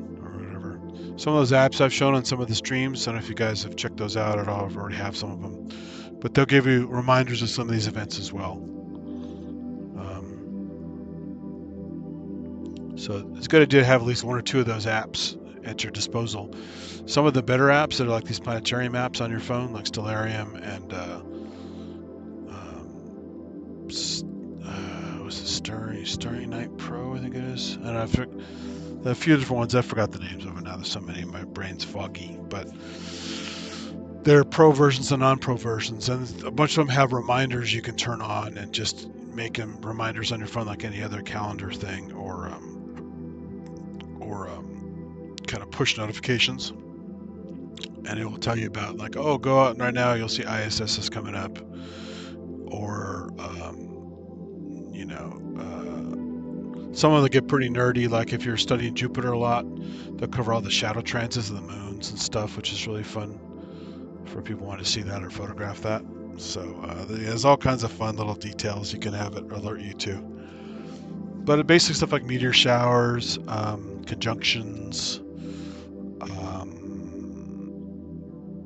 some other little events like that that might be interesting to folks. So that's something to think about.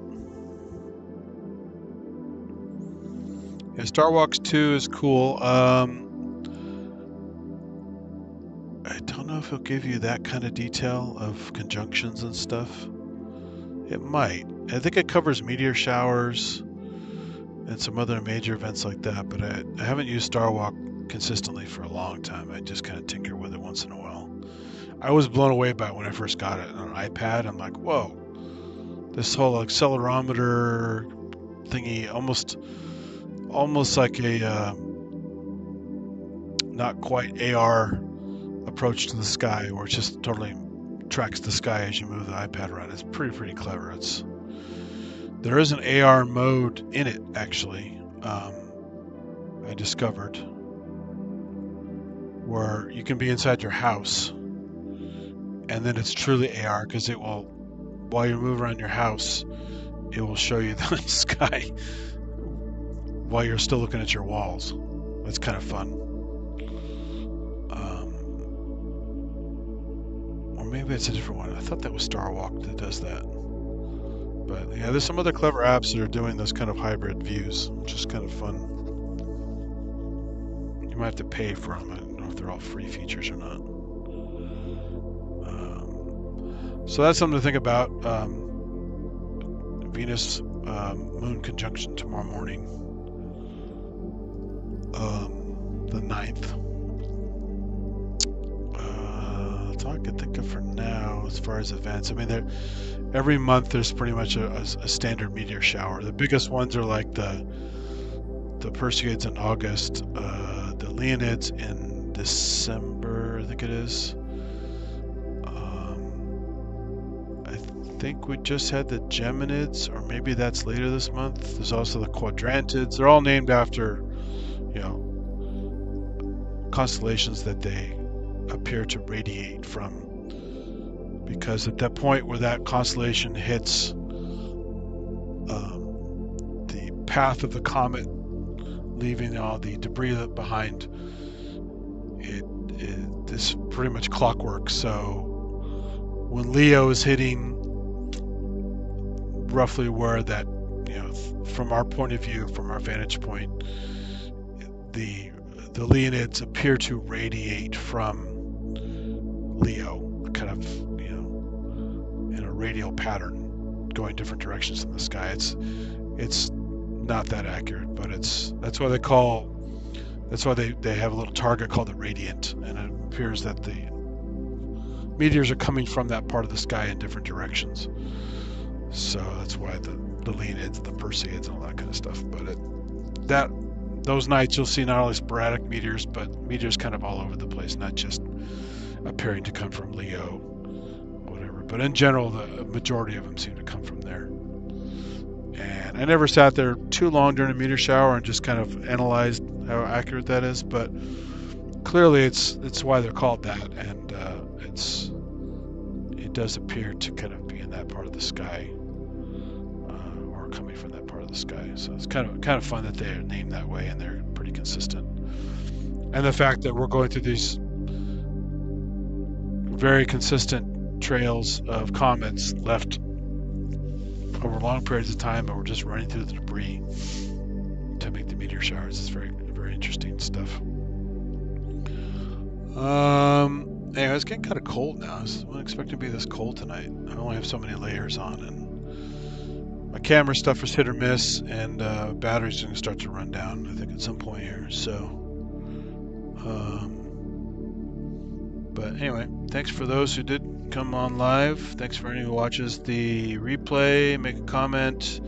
You can yell at me for all my technical difficulties tonight and goofs that I made, because it was one of those doozies of a night. But yeah, I'd rather be doing this than watching some boring TV or playing a video game I can't stand or something like that, or reading a terrible book.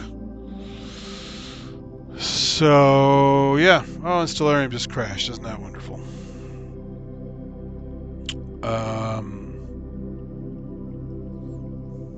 So yeah, it was good times overall, and I'll reactivate the Nikon web view. No, it's not really doing anything right now. So hopefully you guys had some fun, learned some stuff, weren't too bored or distracted or annoyed by the delays and technical difficulties. Just one of those nights. I didn't get a chance to take any decent pictures tonight because it was more of just a live thing, but I do have some shots of Jupiter and Saturn I took last time I did a successful live stream that I was going to process with stacking. Maybe I'll do a stream coming up with that. I also found a couple more apps that I didn't cover on several of my iOS app streams. Also talked about the eclipse recently and some other stuff. So anyway, so maybe I'll do that next time, considering the weather's been kind of cloudy lately. This was the first clear night that I had time to get out in almost a month. It's been pretty, it actually rained yesterday. It was cloudy a good portion of the day yesterday and the day before.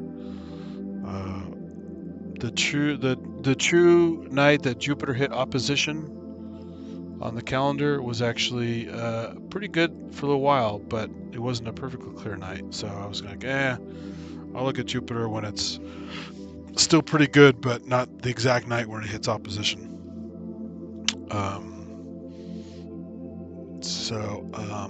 Yeah, I'll keep plugging away. I'm actually going to try, there's another thing I can do.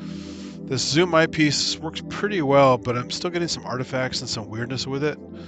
But I still want to have a magnified view for the live stream so the images aren't so small. So I'm going to get, at some point, a Barlow,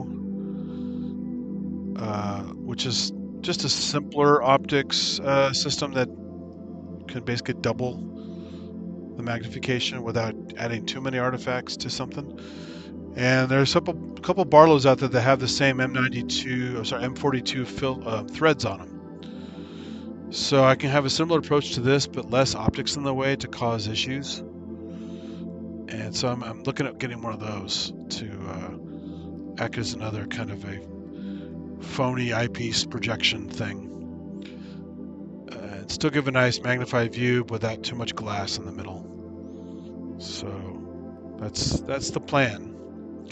I'm also getting that solar telescope pretty soon. I'm getting a special Barlow for that. They recommend a certain kind of Barlow that does better with solar for some reason. I read various articles on it. It was kind of strange. I didn't quite read the fine details on it as much as I should have, but they recommend us very specific Barlow. This Daystar makes some really nice Barlows that don't necessarily break the bank, like $200-300. But the one that comes with the threads is a little bit more because it's a custom Barlow with the threads. So since it partners well with the camera adapter I already have, I may just get that one to start with pretty soon. So keep your eyes peeled for that, and you can see what's going on with that, because that should be a little more interesting than the kind of weird views I'm getting with the zoom eyepiece lately. I know I've had some pretty good views on some of the streams, so I don't know what it is tonight that made everything so wonky. Could be just a series of things piled up, but again, it was fun anyway, and a couple experiments. Not much to write home about image-wise, but I got to throw out some fun facts, and you guys got to have a nice little chat in the stream. So that's this. Some good points across the board there. But I'm yakking at this point and getting tired and cold, so I'm gonna call it. So have a good night, everybody. And as one of my favorite astronomers who died, is it about 10 years ago right now? Might be 12 years ago. I have to double check. Jack Horkheimer from the Miami Space Transit Planetarium had a great show called The Star Hustler. And he, at the end of every show, in his gruff but energetic and fun little voice, would say, "Keep looking up." So everybody keep looking up. Keep watching the skies. Have a good time. And get out your binoculars. Enjoy the sky. You don't need a telescope. You don't even need binoculars. You can use your naked eye and see some pretty cool stuff. Like on the 9th, the morning of the 9th, you got Venus and the moon. Don't need any optics for that. So check it out, and thanks again, everybody. Have a good one. Catch you later.